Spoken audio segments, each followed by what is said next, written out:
అసలు నారాయణుడి ప్లానింగ్ ఎంత పర్ఫెక్ట్గా ఉంటుందో తెలుసా? అందుకు ఒక ఉదాహరణే ఇది. సో ఫ్రెండ్స్, వీడియోలోకి వెళ్లే ముందు please like, share and subscribe my channel. మన హిందూ పురాణాల ప్రకారం ఎంతమంది చిరంజీవులు ఉన్నారో తెలుసా? వారి గురించే ఇప్పుడు మనము తెలుసుకోబోయేది. అశ్వత్థామ ఎలా చిరంజీవుడయ్యాడంటే, మహాభారత యుద్ధంలో పాండవులపై కోపంతో అశ్వత్థామ రాత్రివేళ యుద్ధం చేశాడు. ఆ యుద్ధంలో పాండవుల కుమారులు చనిపోయారు. అధర్మ యుద్ధం చేసినందుకు శ్రీకృష్ణుడు అశ్వత్థామ నుదుటిపై ఉన్న శక్తివంతమైన చూడామణిని తీసివేసి అతనిని యుగయుగాల వరకు చావు లేకుండా శరీరమంతా గాయాలతోనే జీవించమని అంటాడు. అప్పటినుండే అతను చిరంజీవుడయ్యాడు. ఇప్పుడు ఎక్కడా, ఎందుకు ఎదురుచూస్తున్నాడు? అతను ఇప్పటికీ అడవిల్లో తిరుగుతున్నాడని పురాణాలు చెబుతాయి. కల్కి అవతారానికి వచ్చి ధర్మాన్ని స్థాపించడానికి ఒక ముఖ్యమైన సూచికగా అతను ఎదురుచూస్తున్నారని నమ్మకం. బలిచక్రవర్తి ఎలా చిరంజీవుడయ్యాడంటే, ఒకరోజు బలిచక్రవర్తి యజ్ఞం చేస్తుంటే మధ్యలో ఒక బ్రాహ్మణుడు వచ్చి తనకు 3 అడుగుల నేల కావాలని అడుగుతాడు. అయితే యజ్ఞం మధ్యలో ఎవరి ఏది అడిగినా కాదనకుండా ఇచ్చే బలిచక్రవర్తి బ్రాహ్మణుడికి వేషంలో ఉన్న వామనుడికి 3 అడుగుల నేలను దానంగా ఇచ్చేస్తాడు. ఆ తర్వాత వామనుడు 1 అడుగు నేలమీద మరో అడుగు ఆకాశంలో వేసి 3వ అడుగు ఎక్కడ వేయాలని అడుగుతాడు. అప్పుడు బలిచక్రవర్తి ఆ బ్రాహ్మణుడు మనవరో కాదు, వామనుడి అవతారంలో ఉన్న శ్రీ మహావిష్ణువే అని గ్రహించి తన తలపై పెట్టమని అంటాడు. అప్పుడు విష్ణువు ఆ మహాదానగుణానికి ఆనందించి వరం కోరుకోమని అడిగితే, బలి తాను పాతాళానికి వెళ్లినా యుగయుగాలపాటు తేజస్సుతో ఉండాలని కోరుకుంటాడు. అప్పటినుండే అతను చిరంజీవుడయ్యాడు. ఇప్పుడు ఎక్కడా, ఎందుకు ఎదురుచూస్తున్నాడు? అతను పాతాళలోకంలోనే ఉన్నాడని పురాణాలు చెబుతున్నాయి. కల్కి అవతారం తర్వాత తిరిగి భూమిపై రాజ్యాధికారం కోసం ఎదురుచూస్తున్నాడు అని కొందరి అభిప్రాయం. హనుమంతుడు ఎలా చిరంజీవుడయ్యాడంటే, తన చిన్నతనంలో తెలియక సూర్యుణ్ణి ఒక పండు అనుకుని తినడానికి వెళతాడు. అప్పుడు ఇంద్రుడు తన వజ్రయుద్ధంతో హనుమంతుడిని కొడతారు. అప్పుడు హనుమంతుడు కింద పడిపోతాడు.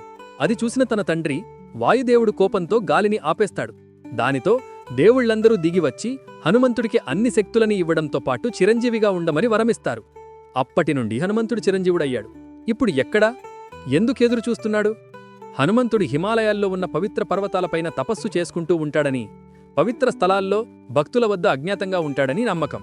కల్కి అవతారంలో రాబోయే రాముడికి సేవ చేసుకోవడానికి ఎదురుచూస్తున్నాడని చెబుతారు. విభీషణుడు ఎలా చిరంజీవుడయ్యాడంటే, రాక్షస వంశం నుంచి వచ్చి ధర్మం కోసం తన అన్న రావణుణ్ణి చంపడానికి రాముడికి సహాయం చేస్తాడు. అందుకు తనను యుగాంతం వరకు ధర్మాన్ని నేర్పిస్తూ ఉండమని రాముడు చెప్తాడు. అప్పటినుండే విభీషణుడు చిరంజీవుడవుతాడు. ఇప్పుడు ఎక్కడా, ఎందుకు ఎదురుచూస్తున్నాడు? తాను ఇంకా లంకనగరంలోనే పాలకుడిగా ఉన్నాడని చెబుతారు. కల్కి అవతరించే వరకు ధర్మాన్ని నిలపడం అతని విధి అని చెబుతారు. కృపాచార్యుడు ఎలా చిరంజీవుడయ్యాడంటే, కృపామహర్షి కొడుకు. ఇతని గురించి మనలో చాలామందికి తెలియకపోవచ్చు. తెలుసుకోవాలనుకునేవాళ్లు సపరేట్ వీడియో ఉంటుంది, చూడండి. అయితే మహాభారతంలో స్వయంగా కృష్ణుడు ఈయన మహాజ్ఞానానికి ఇంకా పుణ్యసారి గుణానికి మెచ్చి యుగయుగాలపాటు తన తపస్సుతో నిలిచి ఉండమని వరమిస్తాడు. అప్పటినుండి కృపాచార్యుడు చిరంజీవుడవుతాడు. ఇప్పుడు ఎక్కడా, ఎందుకు ఎదురుచూస్తున్నాడు? అతను హిమాలయాల్లో తపస్సు చేస్తున్నాడని పురాణాలు చెబుతున్నాయి. కల్కి అవతారుడికి గురువుగా ఉండే బాధ్యత కోసం అతను ఎదురుచూస్తున్నాడని చెబుతారు. పరశురాముడు ఎలా చిరంజీవుడయ్యాడంటే, పరశురాముడు విష్ణువు 5వ అవతారం. మహాకూపం, వీరత్వం, ధర్మగుణమున్నవాడు. ఈయన తన తండ్రి అయిన జమదగ్ని మహర్షిని అడిగిన వరం వల్ల చిరంజీవుడవుతాడు. అప్పటినుండే పరశురాముడు చిరంజీవిగా ఉండిపోతాడు. ఇప్పుడు ఎక్కడా, ఎందుకెదురుచూస్తున్నాడు? అతను కాలాన్ని మించిన శక్తి కలిగినవాడు. మహేంద్రగిరి పర్వతంలో తపస్సు చేస్తున్నాడని నమ్మకం. కల్కికి అస్త్రశస్త్ర విద్య నేర్పడానికి ఎదురుచూస్తున్నాడని చెబుతారు. వ్యాసమహర్షి ఎలా చిరంజీవుడయ్యాడంటే, వేదాల్ని విభజించిన మహర్షి. దేవతలు స్వయంగా నీ జ్ఞానం యుగయుగాలపాటు మనుషులకు అవసరమని చిరంజీవి వరమిచ్చారు.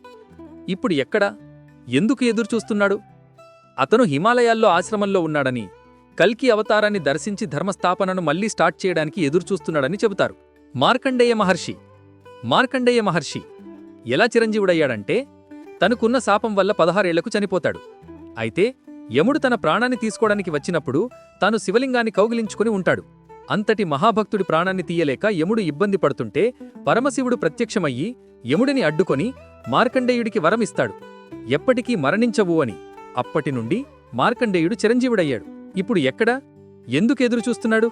అతను కాలాన్ని మించిన యోగిగా అంతర్యామిగా సంచరిస్తున్నాడు. కల్కి యుగంలో శివదర్శన యోగాన్ని వ్యాప్తి చేయడానికి ఎదురుచూస్తున్నాడు. ఇప్పుడు మీకొక ఐడియా వచ్చే ఉంటుంది. మొత్తం 8 మంది చిరంజీవులు ఉన్నారు కదా.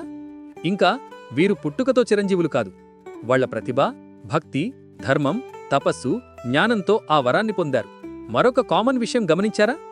ఈ 8 మంది చిరంజీవులు అందరూ కూడా కల్కి అవతారం కోసమే ఎదురుచూస్తున్నారు. సో ఫ్రెండ్స్, వీరి గురించి డీటెయిల్డ్గా తెలుసుకోవాలని ఉంటే ఒక్కొక్కరి గురించి సపరేట్ వీడియో వస్తుంది చూడండి. అంతవరకు సెలవా మరి. జై హింద్.